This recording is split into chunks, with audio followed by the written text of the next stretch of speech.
Futsal je postao iznenada popularan sport u celoj Srbiji, zahvaljujući onom lepom takmičenju koje smo upravo ispratili na nivou Srbije, ali sad silazimo na lokal ovde u Vrnjačkoj banji, jedno lepo dešavanje u ponedeljak od 20 sati. Kao što ste i sami rekli, konačno su i ljudi iz našeg grada mogli putem televizije da vide o čemu se tu zapravo radi, koliko je futsal dinamičan i interesantan sport.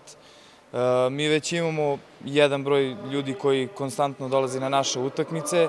Hvala im na tome, sada se nadam da će još veći broj biti zainteresovanih koji bi pogledali uživo mali fudbal ili, kako mi iz malog fudbala volimo da kažemo, futsal.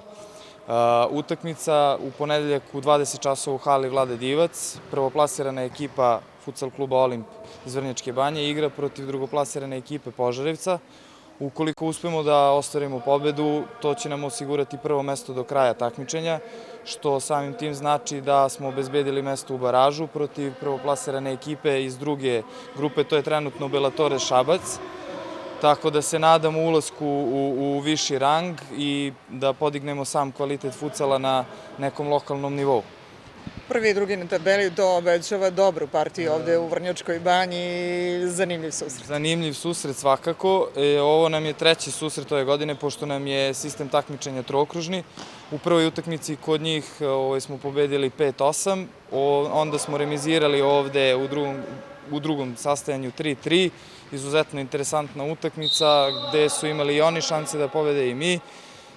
Sada se iskreno nadam da ćemo uspeti da iskoristimo ovu priliku koja nam se ukazala i da pobedimo. Prošle godine smo nesrećno isto ovde remizirali sa ekipom Prijepolja koja je ušla u viši rang. Nadam se da se to neće ponoviti i da ćemo obradovati sve ljubitelje futsala iz Vrnjačke banje. Plasman na tabeli mnogo govori o tome kako se radilo u klubu tokom ove sezone. Ipak šta biste vi rekli koliko je bilo naporno doći do tog prvog mesta i koliko je naporno zadržati ga? Pa to je proces koji traje već, iskreno da vam kažem, 3 godine. Ovo je momcima treća takmičarska sezona.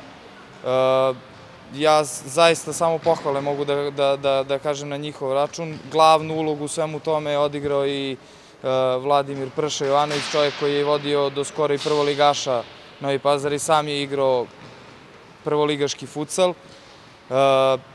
Najveće zasluge on uzima tu i to je njegovih ruku delo što se tiče taktike. I on je sad trenutno se aktivirao ponovo kao igrač u trećoj ligi da još malo svojim iskustvom pomogne ovim momcima i to je to. Puno sreće u ponedeljak. Šta obećavamo gledaocima onako u jednoj rečenici? Imamo u jednoj rečenici, još da nemojmo da dođu jer će biti nekih iznenađenja, bit će nekih nagradnih igara, delit ćemo neke vaučere što se tiče hrane, tako da bit će interesantno.